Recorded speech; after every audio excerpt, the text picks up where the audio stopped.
El sistema digestiu. Si t'agraden els vídeos que publico, estàs estudiant, o ets mestre i t'interessen els recursos audiovisuals, no dubtis a subscriure't i prema m'agrada.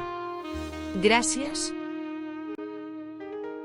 El sistema digestiu és més complex del que sembla a primera vista, i inclou no només els òrgans que processen els aliments, sinó també diversos mecanismes de regulació i coordinació per assegurar una digestió eficient. Parts i funcions. Boca i cavitat bucal. A més de mastegar els aliments, les glàndules salivals alliberen saliva, que conté l'enzim amilasa salival, que comença la digestió dels midons. La llengua ajuda a moure els aliments i formar un bol alimentari, que és una massa de menjar semidigerida preparada per ser empassada. Esòfag. El moviment dels músculs esofàgics empeny el bol alimentari cap a l'estómac. Un anell muscular anomenat esfínter esofàgic inferior evita que l'àcid de l'estómac torni cap a l'esòfag. Estómac. Aquí els aliments es barregen amb àcid clorhídric i pepsina, que descomponen les proteïnes. El resultat és una massa semilíquida anomenada quim. L'estómac està revestit per una mucosa que el protegeix dels seus propis àcids. La digestió de les proteïnes comença aquí, però la major part dels nutrients encara no s'absorbeixen. Intestí prim. Té una estructura complexa amb vellositats, que són plecs microscòpics que augmenten la superfície per maximitzar l'absorció de nutrients.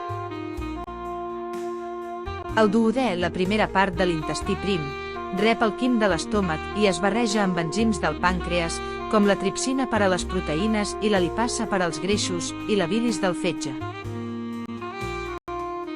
La bilis emulsiona els greixos, facilitant la seva digestió i absorció. A mesura que el quim viatja a través del jejú, els nutrients es descomponen i s'absorbeixen a través de la paret intestinal. Fetge i vesícula biliar. El fetge té múltiples funcions importants. A més de produir bilis, metabolitza nutrients, desintoxica substàncies nocives i emmagatzema vitamines i glucosa en forma de glicogen. La bilis es guarda a la vesícula biliar fins que es necessita per digerir greixos. Pàncreas. A més de produir enzims digestius, el pàncreas també regula el sucre en la sang alliberant insulina i glucagó, hormones que regulen els nivells de glucosa. Intestí gros. També conegut com a còlon, s'encarrega principalment d'absorbir l'aigua i els electròlits de les restes d'aliments no digerits. Conté una gran quantitat de bacteris que ajuden a la fermentació de la fibra i a la producció de vitamines com la vitamina K. Les restes es converteixen en femtes, que són emmagatzemades al recte i eventualment expulsades per l'anus. Funcions clau del sistema digestiu.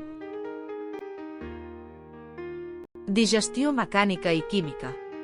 La digestió comença a la boca, on els aliments es trituren mecànica i es barregen amb enzims salivals química. Aquest procés continua al llarg del sistema digestiu amb l'ajuda d'enzims específics que actuen sobre diferents nutrients. Absorció de nutrients. La major part de l'absorció de nutrients té lloc a l'intestí prim. Els hidrats de carboni es descomponen en glucosa. Les proteïnes en aminoàcids i els greixos en àcids grassos i glicerol. Després passen al torrent sanguini o limfàtic. Excreció. Les substàncies que no es poden digerir o absorbir es converteixen en residus i són expulsades a través de la defecació. Regulació de la digestió. La digestió és controlada per diverses hormones i sistemes nerviosos que sincronitzen les secrecions d'enzims, àcids i la contracció muscular. Hormones com la gastrina, la secretina i la colecistoquinina juguen un paper crucial en la regulació de les secrecions estomacals, del pàncreas i de la bilis. Aquest sistema és essencial per a la nostra supervivència, ja que assegura que el cos pugui obtenir l'energia i els nutrients necessaris per a totes les seves funcions.